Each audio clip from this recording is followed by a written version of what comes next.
میں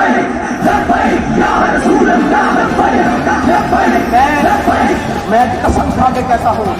کہ قوم کو ڈالروں کی ضرورت نہیں، اس ملک کو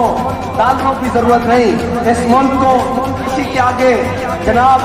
دامن پھیلانے کی ضرورت نہیں، اس ملک کو اس وقت کسی غیرت مند حکمران کی ضرورت ہے، اس ملک کو اس وطن کو اس وقت کسی جناب زندہ ضمیر رکھنے والے شخص کی ضرورت ہے جو ان سب کے سامنے کھڑا ہو کر کہے کہ 75 سال سے تم نے اس قوم کا خون بھی کیا ہے، اس کو لوٹا بھی ہے، اس کو کھایا بھی ہے، کب تمہارا یہ شکم اور تمہارے وہ جناب بیرون ملک اور جناب تمہارے وہ سرے محل اور لندن اور جناب سویس بینک کے پیٹ بھریں گے؟ یہ قوم اب ڈوبتی مر رہی ہے اپنے ہی پانی کے اندر، کب وہ قوم کے حاکم اور وہ کب قوم کے سردار اور قوم کے وڈیرے جاگیں گے؟ لیکن کوئی بات نہیں، ایک تو یہ ہے کہ میری وردی سلامت رہ جائے، دوسرے کو یہ ہے کہ جناب میں جج بن کے بیٹھا ہوں جناب کرسی کے اوپر، میری جسٹس ہی سلامت رہ جائے، ایک کو یہ ہے کہ وزیر اعظم میرا بن جائے، ایک کو یہ ہے کہ جناب ڈپٹی اسپیکر میرا بن جائے، قوم کی کسی کو فکر نہیں ہے۔ میں آپ سے یہ کہتا ہوں کہ آپ جاگ جاؤ، بڑا ہو گیا یار، بڑی سن لی، بڑا کچھ دیکھ لیا اس ملک میں 75 سال سے، بڑے بڑے رنگیلے دیکھ لیے، آؤ ہو اب حضور کے نظام کے ساتھ مل جاؤ، آؤ اس دین کے ساتھ مل جاؤ جس دین میں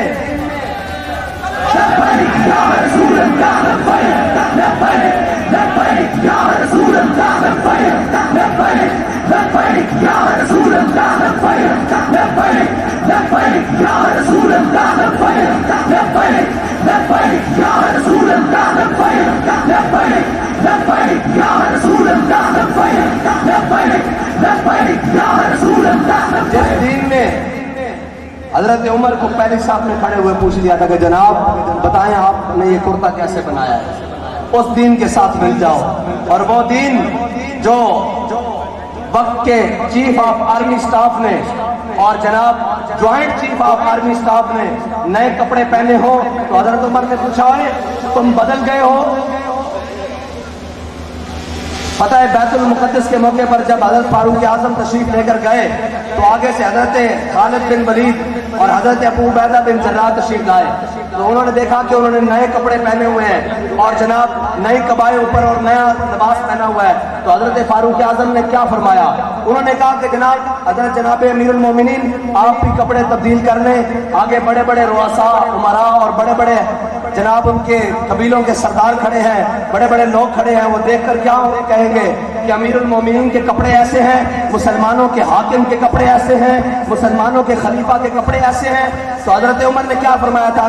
انا کنا اذل قوم اذن اللہ بالاسلام۔ حضرت عمر نے فرمایا اے ابو عبیدہ بن جراح، ہم وہ قوم تھے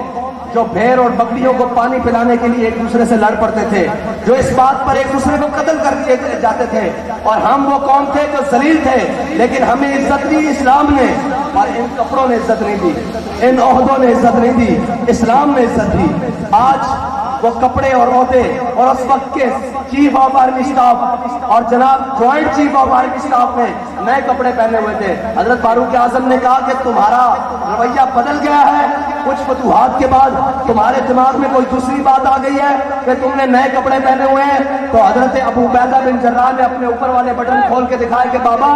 آپ ہم سے ناراض نہ ہو، ہم نے اپنی اوقات یاد رکھنے کے لیے پرانے کپڑے نیچے پہن رکھے ہیں، یہ تو صرف ان کو دکھانے کے لیے پہنے ہوئے ہیں جو ظالم بنے ہوئے ہیں۔ میں یہ کہتا ہوں کہ اسلام کا نظام بڑا برکت والا ہے، بڑا عزت والا ہے، اور وہ والا ہے جو آپ کو بھی اور قوم کو بھی اور رعایا کو بھی عزت دلواتا ہے۔ لیکن کیا کریں کہ جب اسلام کی بات کی جائے اوپر سے لے کے نیچے تک اور نیچے سے لے کے اوپر تک سب کو 11,000 واٹ کا کرنٹ لگے، اور جی مولوی صاحب اسلام پر کون چل سکتا ہے، اور آپ صاحب اسلام پر کون چل سکتا ہے، اور قاری صاحب چودھری صاحب پیر صاحب اسلام پر کون چل سکتا ہے؟ بھائی اسلام پر ابو بکر و عمر چل سکتے ہیں تو کیا ہم نہیں چل سکتے؟ اسلام پر بلال چل سکتے ہیں، صہیب چل سکتے ہیں، سلمان چل سکتے ہیں، تو کیا ہم نہیں چل سکتے؟ بالکل چل سکتے ہیں۔ اس لیے ہم نہیں چلنا چاہتے کہ ہمیں، اور یہ یاد رکھنا کہ نہ چلو، دور رہو اور اسلام کو پیچھ کرو۔ اسلام تمہیں اسی طرح ذلت دکھاتا رہے گا، تمہارے بچے اسی طرح ڈوب کے مرتے رہیں گے، اور تمہارا مستقبل اسی طرح غیر محفوظ ہاتھوں میں جاتا رہے گا۔ اور اگر اسلام ہو تو حضرت فاروق اعظم کے دور میں ایک بچہ رو رہا ہو تو حضرت فاروق اعظم کے پاس سے گزرے تو پوچھے کہ بچہ کیوں رو رہا ہے؟ تو انہوں نے کہا جی بچہ اس لیے رو رہا ہے کہ ماں کہتی ہے کہ حضرت عمر نے قانون بنایا ہے کہ جو بچہ ماں کا دودھ مکمل کر لے گا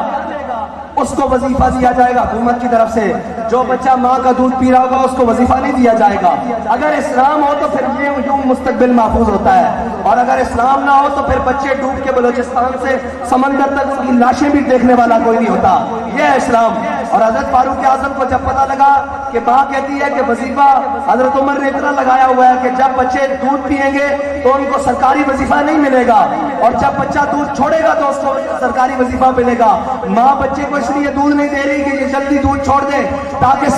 سرکاری وظیفہ مل سکے۔ تو حضرت عمر کے کانوں میں جب یہ بات پہنچی تو حضرت عمر نے اسی وقت لا کے اپنے جناب